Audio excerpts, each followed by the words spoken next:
Cours Déclic, la clé de votre réussite, vous présente les corrigés du bac.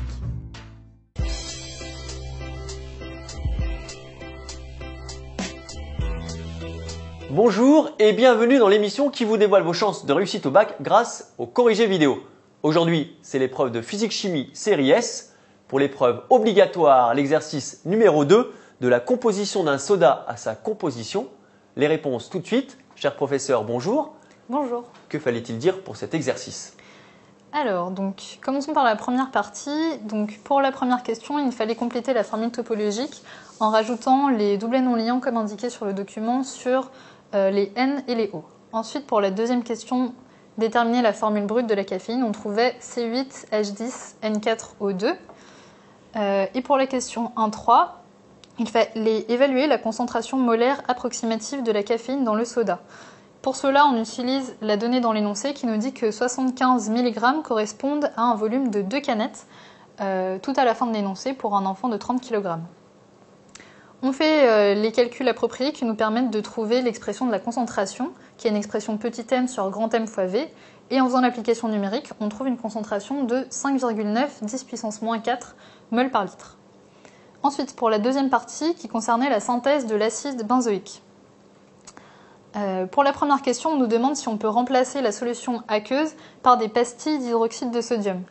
La réponse était non, puisqu'on n'a pas dans ce cas-là de phase aqueuse, et comme H2O intervient dans l'équation bilan de l'étape A, c'est impossible.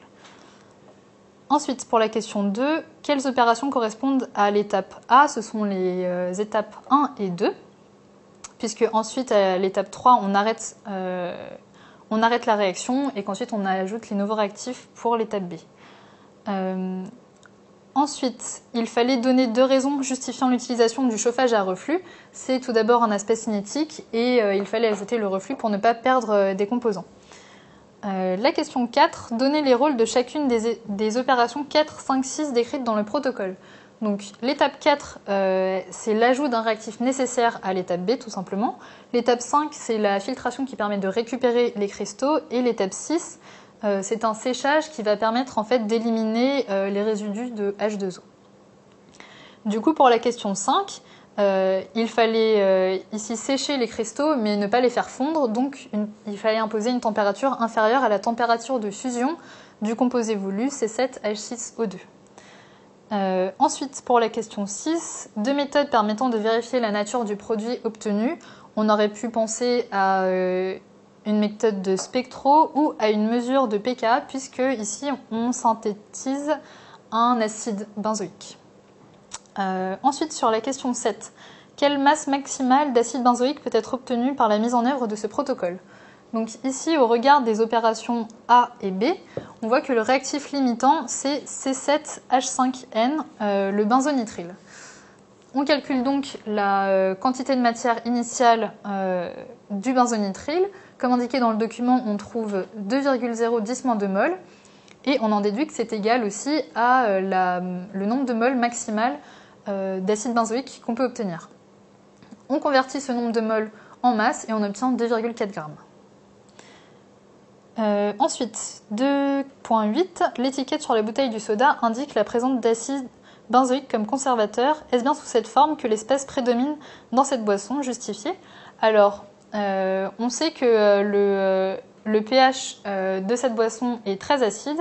C'est donc bien sous cette forme que le composant sera. Ensuite, passons à la question 3, à la partie 3, sur l'acide phosphorique. Donc, on effectue un dosage de l'acide phosphorique dans le soda. Pour répondre à la question, il fallait écrire l'équation de bilan du dosage, qui est indiquée sur le document. Et on sait qu'à l'équilibre, les réactifs ont été versés dans les proportions stoichiométriques. On a donc la formule C1V1 égale C2V2. Ici, C2HO- fois le volume équivalent de 5,5 ml est égal à C0 fois le volume initial 10 ml. On obtient 5,5 ml en traçant la courbe en fait et en mesurant l'équivalence. On obtient avec une application numérique C0 égale 5,5 10 puissance moins 3 mol par litre qu'on transforme en concentration massique en multipliant par la masse molaire 98 grammes par mol qu'on calcule grâce aux données de l'énoncé. on trouve 5,4 10-1 grammes par litre.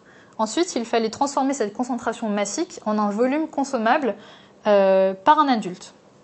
Donc, on suppose qu'un adulte moyen pèse 80 kg et on multiplie ça par la dose journalière acceptée 70 et 70 10-3 qu'on divise par la concentration massique qu'on vient d'obtenir. On obtient alors 10 litres qu'on doit convertir en nombre de bouteilles, soit entre 6 et 7 bouteilles par jour.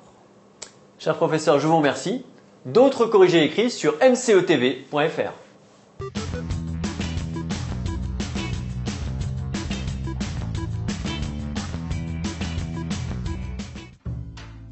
Cours Déclic, la clé de votre réussite vous a présenté les corrigés du bac.